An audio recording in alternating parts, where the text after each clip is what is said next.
Alright, so after college left to train to become a wrestler, and after September 11 returned to Japan, try and find family, checking on them. In doing so left a guy I knew. Last decent guy. Still keep in touch to this day. It didn't happen but I still care for him deeply. And because of, travel restrictions I couldn't get back, so I did a fair bit of training, wrestling over there. Well, a few funny things happened competing in Japan. Not least of which, one of the first nights at the end, backstage, I was offered ring boys. I didn't know the terminology, or the concept at the time. If you don't know what ring boys are. Well, ring boys are these sex enticements for the performers, if they're in that sort of thing. In this case it was meant as a treat for them and a treat for me. Now in this instance it was an offer. I didn't know about these things in wrestling at first, but I was starting to catch on.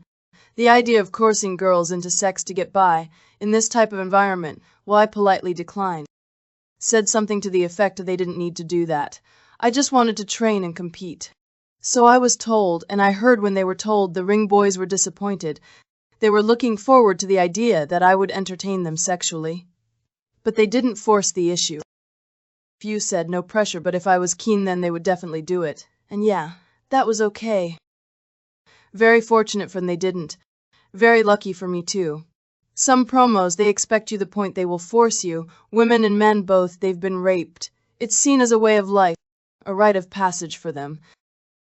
Some time later they tried again, except this time it was ring girls I was offered. Again it was an offer, not being forced or raped.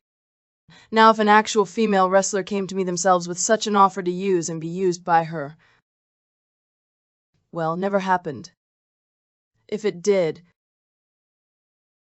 we'd see what happens if it did. What I'm getting at is now I'm getting a rep for not playing ball. In not being interested in sleeping with girls either. Well, not sleeping, but you know what I mean. I was getting known to not play that way. Locker room found out and the message was this was considered part and parcel of doing wrestling.